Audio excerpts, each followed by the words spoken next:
여러분 안녕하십니까? 뉴스와이드 시작하겠습니다. 윤석열 전 대통령이 특검의 소환 요구에 응하지 않았습니다. 1차 구속대와 비슷한 대응 방식입니다. 구속기한 만료까지 버티기에 들어갈 가능성도 나오고 하지만 지금은 그때와는 상황이 많이 다르죠. 이미 어제 특검은 일반 피의자로 대우할 수도 있다는 점을 밝혔습니다. 윤 전 대통령과 강대강으로 맞섰던 조은석 특검의 성향상 강제 구인 가능성이 거론되고 있습니다. 또 하나 순직 해병 특검이 윤 전 대통령 사저에 대해 압수수색을 벌였습니다. 윤 전 대통령의 개인 휴대전화를 확보했다는 보도도 나오고 있는데 먼저요 영상으로 준비했습니다.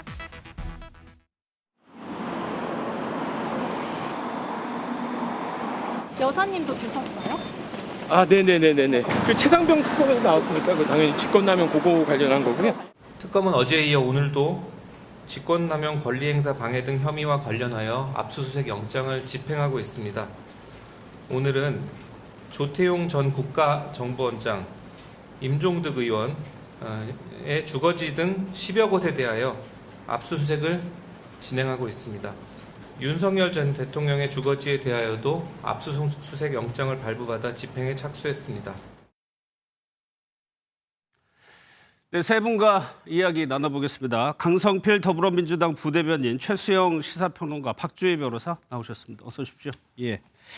오늘 오전에 윤석열 전 대통령 사저에 대한 압수수색 모습과 특검보의 브리핑 내용까지 보셨습니다. 일단 박주희 변호사님, 변호인 얘기를 들어보면 김건희 여사는 있었다고 해요, 집에. 그러면 윤 전 대통령이 없어도 압수수색하는 데는 무방한 거죠? 아니, 원래는 압수수색 영장을 집행을 할 때는 피고인과 그 변호인에게 뭐 집행 장소와 일시를 통보를 해주고 그 예. 현장에 참여하도록 알려줘야 됩니다. 근데 지금 윤 전 대통령 같은 경우 구속이 되어 있잖아요. 그렇죠. 그렇기 때문에 변호인이 대신 현장에 참여한 것으로 알려졌습니다. 예. 변호인이 급하게 뛰어가는 모습도 언론에 조금 사진이 찍힌 것 같은데 그만큼 변호인 입장이나 김건희 윤 전 대통령 측에서는 예상을 못했던 것 같아요. 그렇죠. 이 강제 수사라고 하는 건 사실상 이 기습적으로 이루어지는 게 원칙이고요. 예. 다만 그 직전에 현장에 참여할 수 있도록 일시와 장소를 알려줄 뿐이기 때문에 사실상 미리 만약에 이 부분에 대해서 안내를 해준다라고 그렇죠. 하면 증거인멸 우려라든지 이런 우려가 있기 때문에 사실상 이 직전에 알려주고 변호인이 참석한 것으로 보입니다. 예.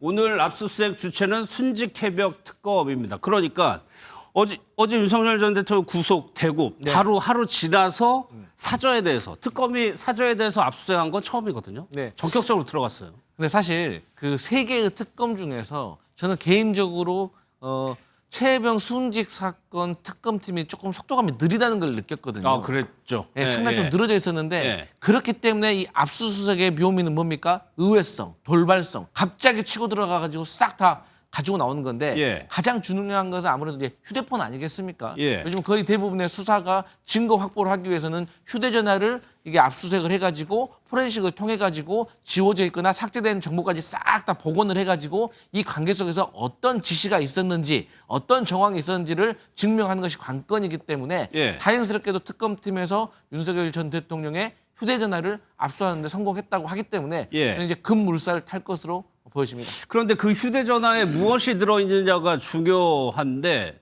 일단 박주희 변호사께 여쭤볼게요. 그동안 이 사건 자체가 워낙 이제 VIP 경로설이라는 것이 벌써 시간이 꽤 지난 상황에서 그거와 몇 년 전에 있었던 그거와 관련된 내용이 휴대전화에 들어있을 가능성이 높아 보이진 않거든요. 그렇죠. 거의 없다라고 봐도 될 텐데요. 예. 하지만 특검에서는 이제 뭐 휴대전화를 압수한 만큼 포렌식을 한번 할 겁니다. 그래서 만약에 지웠다고 하더라도 그 안에 있는 기록들 같은 경우는 아마 볼 거고요.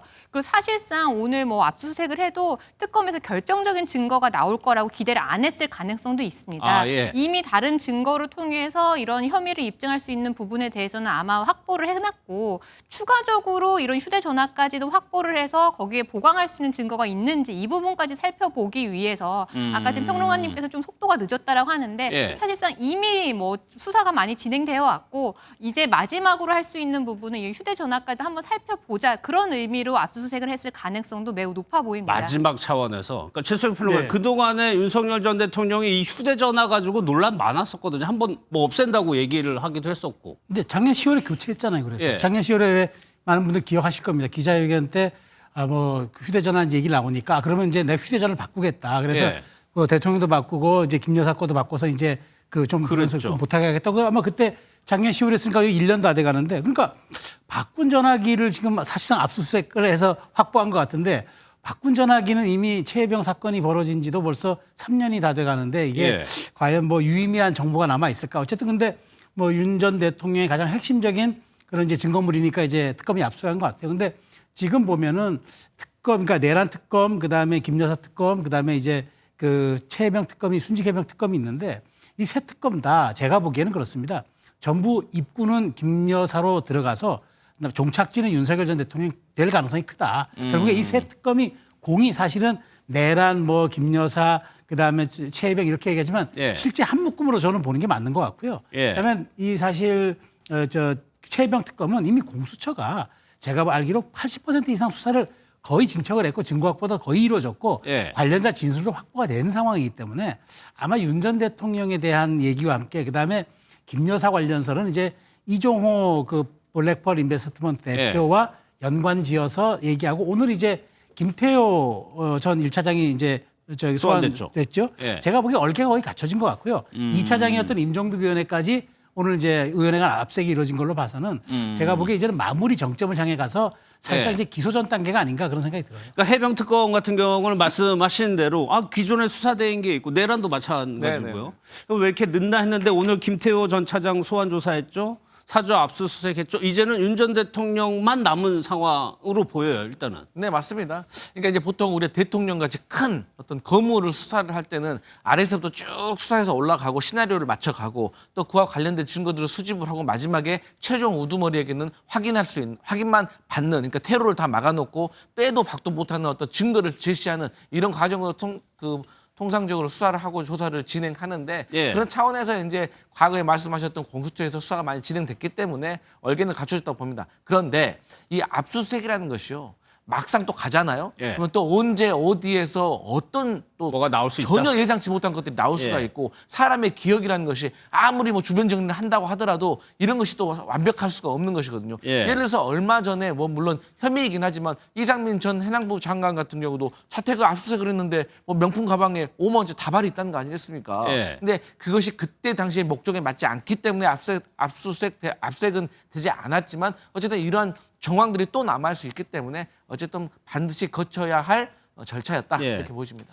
일단 확보했다는 저 개인 휴대전화가 언제 쓰던 건지 어떤 내용까지 있는지도 봐야 될 것 같습니다. 지금 수사 대상들이 이렇게 됩니다. 여기에서 지금 이종섭 전 장관 아직 소환 안 됐죠. 지금 거의 윤 전 대통령 측으로 가고 있어요. 임종득 의원 같은 경우에는 오늘 사무실에 압수수색 들어갔고 조태용 원장도 아직 소환 조사 안 한 것 같고 사실상 다음 주면은 어느 정도 수사 소환 관련해서는 거의 마무리가 될 것 같은데 이런 상황에서 윤 전 대통령은 내란 특검 소환에 응하지 않았습니다. 글쎄요. 최수연 평론가님 네. 어제 재판 안 나왔거든요. 그래서 오늘 나올 것이냐 좀 관심이긴 했는데 결국에는 안 나왔어요. 저는 뭐 하루 이틀 정도는 좀 봐야 된다고 봐요. 왜냐하면 예. 사실 그 구속 적부심이 엄청난 피로도와 집중도를 가져왔을 거예요.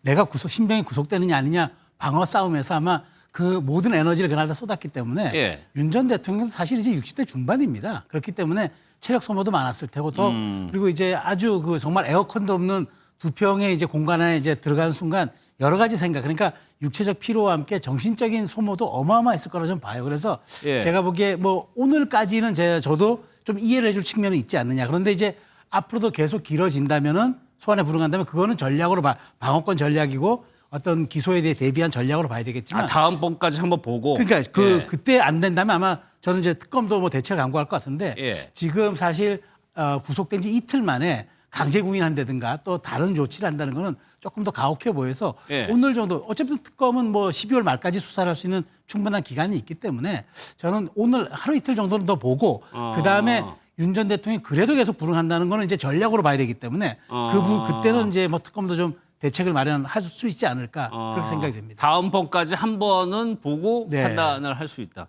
그러다 보니까 박주임 변호사 오늘 특검에서 뭐라고 했냐면 구치소에 들어갈 때 건강 체크를 하나 봐요. 기본적인 거.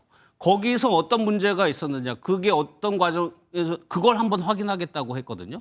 이걸 확인하고 다음 조치가 나올 것 같아요. 사실 이걸 확인하게 건강 상태를 확인하겠다라는 건요. 결국 강제 구인을 가기 위해서 수순을 밟겠다라는 겁니다. 왜냐하면 건강 상태라는 게 주관적이잖아요. 다 다르잖아요. 내가 지금 컨디션이 안 좋아서 조사를 못 받겠다라고 하는 부분은 내 주관적인 부분이지 수사와 관련해서는 사실 객관적으로 정말 이 앉아 있을 수가 없을 정도로 조사가 객관적으로 어려울 정도에 이르러야지 사실 수사기관에서는 그 부분을 반영을 해서 조사 날짜를 조정을 하는데 예. 그렇기 때문에 이게 객관적으로 건강 체크해서도 사실상 지금 객관적으로 수사를 받을 수 없는 상황이다라는 판단이 나왔다라고 하면 특검에서도 그 부분을 어느 정도 양해를 해줄 텐데 예. 그게 아니라 기초적인 체온이라든지 이런 부분을 봤을 때 사실상 문제가 없다라고 판단이 나오면 사실상 조사를 거부하는 것밖에 해석이 안 되거든요. 그렇게 되면 특검 입장에서는 이 부분을 양해해주기보다는 강제 구인으로 나아가야 하기 때문에 그 부분을 확인하고자 오늘 건강 체크를 하겠다라고 한 부분을 구치소 요구를 했던 것으로 보입니다.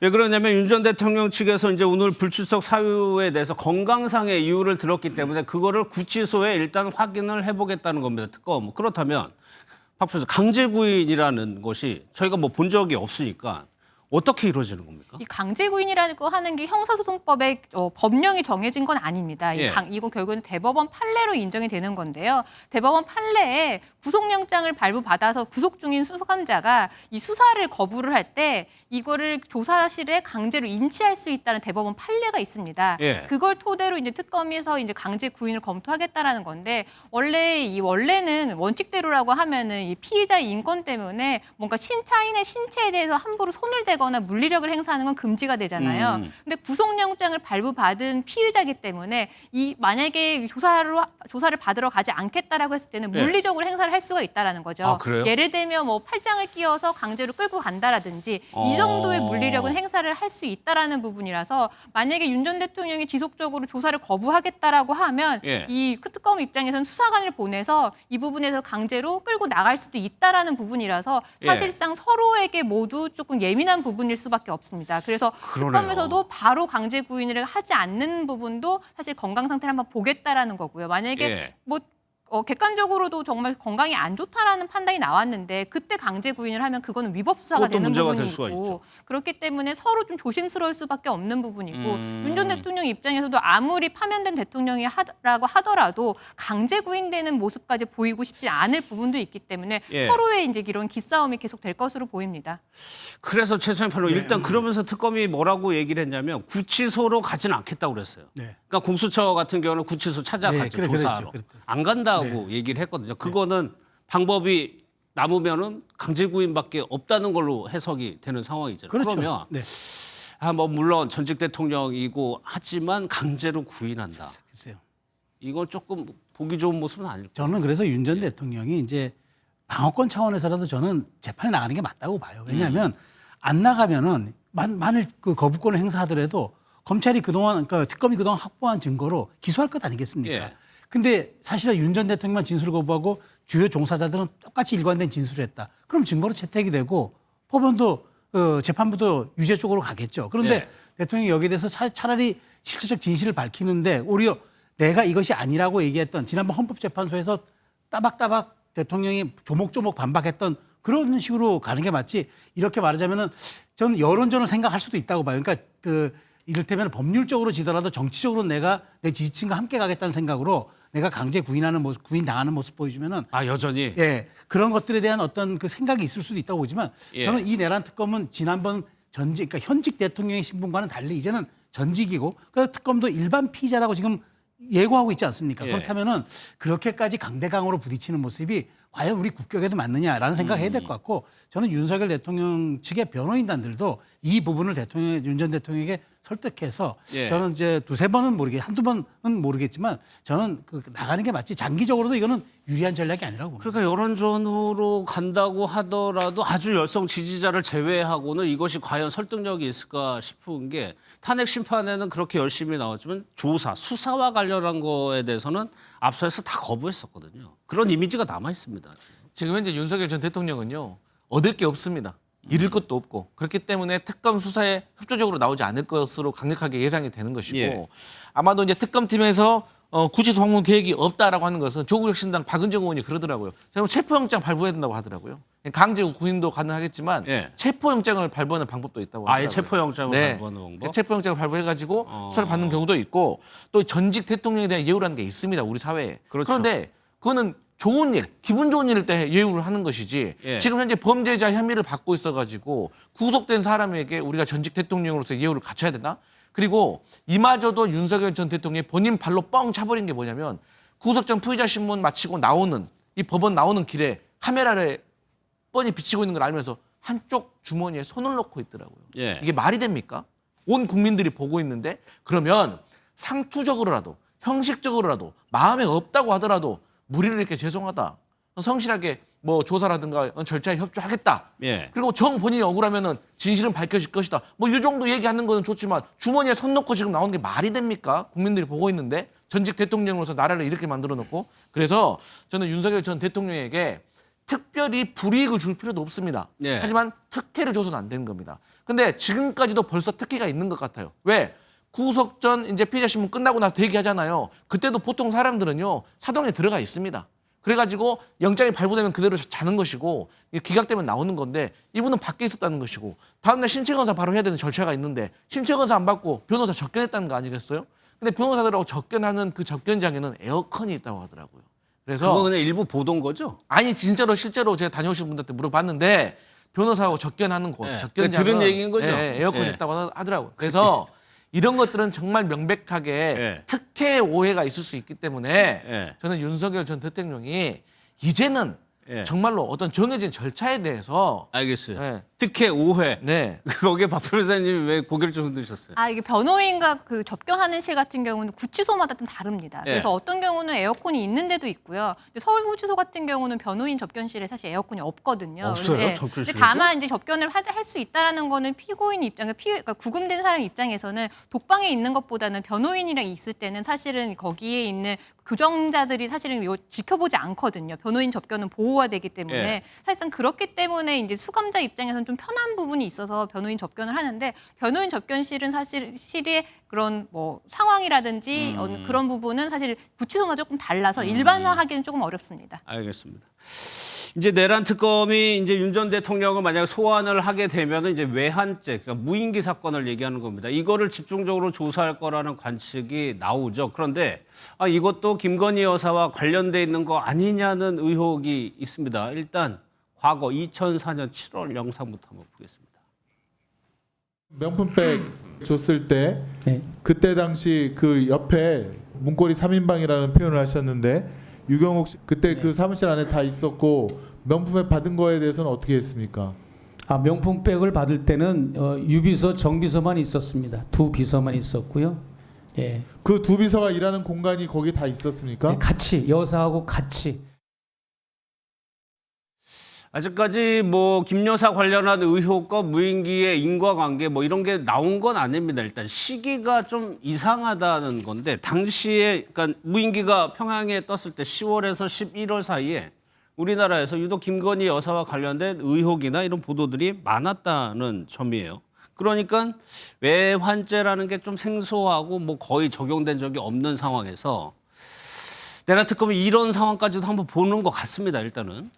근데 이제 여러 가지 정황이라는 것이 있는 거죠. 예. 무작정 의심하는 게 아닙니다. 그러니까 이제 지금 이 무인기와 관련해 가지고도 이미 무인기 제작이 되어 있었고 예. 무인기 제작을 국방과학연구원에서 이것을 의뢰를 했고 카이라는 어떤 항공산업과 관련된 조직을 통해서 이것을 납품받았고 이게 드론사가 창설되니까 이것을 바로 또 100대 정도를 그 드론사에다가 기부를 했다는 겁니다. 예. 그리고 이거와 관련해 가지고 북한으로 그 평양의 무인기가 갔고 여기에 대해서 북한에게 적발이 되었고 북한에서 성명을 냈고 또 여기에 대해서 그 현역 장교와 관련해 가지고 대통령께 보고가 됐고 좋아하더라 예. 라는 어떤 진술이 있기 때문에 이게 무작정 의심만으로 이제 되는 것은 아닌 것 같고 결과적으로 이러한 일이 그러면 왜 벌렸을까라고 의심을 한번 해보면 예. 아무래도 비상계엄을 선포하는데 요건이라는 게 있잖아요. 예. 그것을 북한과의 어떤 국지전 도발을 통해 가지고 요건을 비상계엄을 관한 요건을 충족시키기 위해서 이런 무리수를 두지 않았냐라고 의심을 하는 것이 저희 민주당의 입장입니다. 예.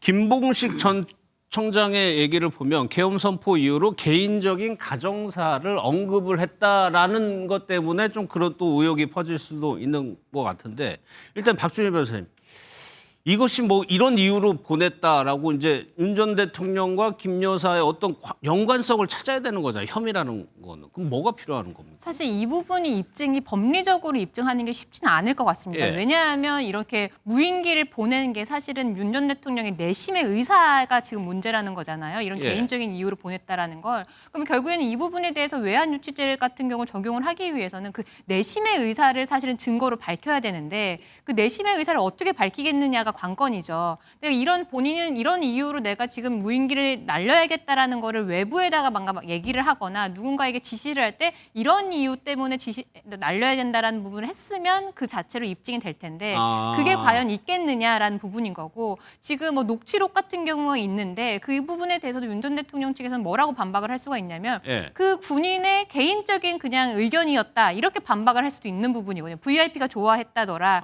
이런 부분 같은 경우는 내가 지시한 게 아니라 그냥 군인 일개의 의견이다 혼자 얘기를 한 거다 이렇게 반박을 할 수도 있거든요. 예. 그렇기 때문에 특검 입장에서는 이 부분 같은 경우는 혹시 윤 전 대통령이 이런 지시를 하면서 나의 내심의 의사를 다른 사람에게 표현한 게 있는지 이런 예. 부분 한번 밝혀야 될 것 같고 두 번째는 아까 말씀하신 것처럼 이 무인기를 날릴 만한 정황이 그런 군사적인 정황이 있었느냐. 그러니까 사실상 그런 정황이 없는데도 무인기를 날렸다라는 거는 다른 의도가 있었던 거 아니냐. 이런 식으로 두 가지 투 트랙으로 입증을 해야 될 것 같습니다. 그러니까 만약에 이거를 입증하려 만약에 사실이라면 내가 이런 이유로 해서 북한에 무인기를 날리라고 지시를 했다는 걸 누군가 들었어야 된다는 말씀이시거나 아니면 윤 전 대통령이 그 얘기를 진술을 하거나 당시에 왜 이 무인기 가지고도 뭐 여러 가지 말이 많았습니다. 국회에서도 그렇고 이게 왜 무인기를 보낸 거냐 거기서 시작된 의문이거든요. 당시의 영상을 좀 보겠습니다. 대한민국의 군사적 수단의 침범 행위가 또다시 발견 확정될 때에는 공화국 주권에 대한 엄중한 군사적 도발로 선전포고로 간주될 것이며 우리의 기본적인 입장은 이러한 북한 주장에 대해 사실 여부를 확인해 줄 수 없다. 이게 기본 입장입니다. 당시 윤석열과 김용현이 북한의 무인기 발표를 보고 박수를 치며 좋아했다. 너무 좋아해서 사령관이 또 하려고 했다는 증언까지 나왔습니다. 저런 증언들이 나왔다. 그러니까 최소영 프로 당시에도 그렇지만 지금도 그렇고요. 왜 우리가 그 당시에 북한의 무인기를 몇 차례에 걸쳐서 보냈느냐는 거거든요. 근데 사실 그거는 이제 우리가 정확히 알 수 없는 거는 그 우리 군에서는 도발이라는 게 비례 원칙이라는 게 있잖아요. 예. 그때 당시 북한이 우리가 그때 이제 뭐 우리도 B를 보내고 북한도 확성기로 대응하고 약간 군사적 긴장이 고조되는 상황이었기 때문에. 예. 근데 이제 군의 작전이 과거에 북한이 우리 쪽에 무인기 보낸 사례가 많지 않습니까? 그래서 예. 우리 전체 정찰을 청와대 위에서도 발견됐다는 것이 있었고 북에서 보낸 그 오물풍선이 용산 경내에도 떨어진 적이 있었잖아요. 근데 거기에 대한 대응 수단으로 비례 원칙에 따라서 대응을 했다. 지금 그러니까 국방부 장관 당시에 내가 시인도 부인도 안 하고 확인도 부정도 할 수 없다라고 이제 얘기를 한 건데 예. 저는 이 그러니까 외환죄라는 건 이건 좀 신중하게 접근할 필요가 있다. 그 의구심 가는 것도 저도 인정해요. 그러니까 예. 왜 김 여사에 대한 의혹이 많이 제기되는 시절에 무인기가 정말 북한으로 많이 날아갔을까라는 기본적인 의심을 할 수 있다고 봐요. 그건 정황의 문제고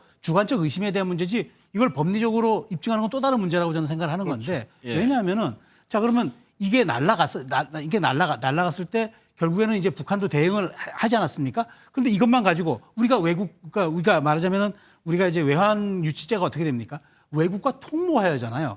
근데 통모는 이제 나름대로 뭔가 주고받았다는 의미잖아요. 그렇죠. 모의라는 거니까. 예, 예. 근데 통모가 아니잖아요. 저쪽에서 도발해서 우리 군이 나름대로 판단해서 우리는 비례성을 이걸로 가지고 하겠다고 드론을 띄웠을 수도 있는데 예. 근데 그 군에 있는 관계자들이 이거 부위가 좋아하더라. 박수치더라.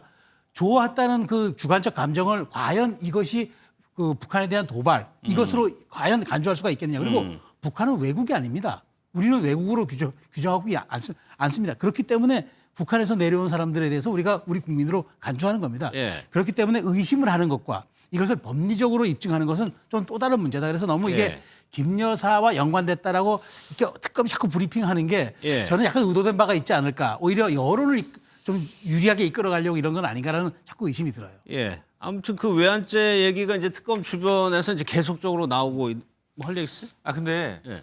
그 보통의 이제 무인기라는 건요. 이 엔진이 전기가 있고 휘발유가 있어요. 예. 근데 보통 전기로 보낸다고 하더라고요. 왜? 조용해야 되니까. 우리 자동차도 전기 자동차가 훨씬 조용하잖아요. 근데 휘발유로 된 걸 보냈다는 거예요. 그리고 상식적으로 무인기가 가가지고 북한에 적발됐잖아요. 그럼 이게 돌아오면 보낸 사람 징계감이에요. 그런데 김영현 전 장관이 경력금을 줬다는 거 아니겠습니까? 예. 그런 것이고 이렇게 이런 것들이 이제 이상하다. 문제. 아무튼. 그리고 더 중요한 네. 게 뭐냐면 지금 뭔가 좀 뭐 논점이 흐려지는 것 같은데 외환죄가 중요한 게 아닙니다. 예. 그러니까 외환죄가 아니면 다른 죄 적용하면 돼요. 문제는 비상계엄의 요건을 충족시키기 위해서 이런 위험한 일을 벌였는지 안 벌였는지를 사실을 규명하는 게 중요한 거지. 예. 사실상 외환죄가 아니면 다른 죄가 있으면 다른 적용하면 된 겁니다. 예. 일단은 근본적인 질문은 왜 그 당시에 무인기를 이렇게 많이 보냈느냐입니다. 지금 윤 전 대통령이 이제 특검 조사에 안 나왔어요. 그러면 이제 구치소에 있다는 얘기인데 저희가 전해드렸던 것보다 박주희 변호사님, 저희가 3평대 정도로 알고 있었는데 2평대니까 더 좁더라고요, 독방이. 근데 이게 3평대로 알려진 이유가 사실은 박근혜 전 대통령이랑 이명박 전 대통령이 3평짜리 독방에서 맞아요. 예, 있었기 예. 때문인데요. 그 3평짜리 독방이라는 게 원래 있는 방이 아닙니다. 원래 5명에서 6명 정도의 수용자가 생활하는 그 방을 이 독방을 위해서 개조를 하는 거거든요. 그렇기 때문에 사실은 이렇게 되는 건데, 근데 그 당시에는 서울구치소가 과밀 문제가 없었는데 요즘은 과밀 수용 문제가 굉장히 많습니다. 그러니까 사실은 이 수용해야 되는 사람들은 많은데 방이 부족한 거죠. 예, 예. 그러다 보니까 3평짜리를 사실은 이 독방으로 개조를 하면 한 7명 정도가 다른 방으로 옮겨야 되는 부분이거든요. 그러다 보니까 이게 작은 인원들이 5명 정도가 사용하고 있던 방을 개조해서 독방을 만들다 보니까 예. 3평에서 2평으로 줄어든 겁니다. 예.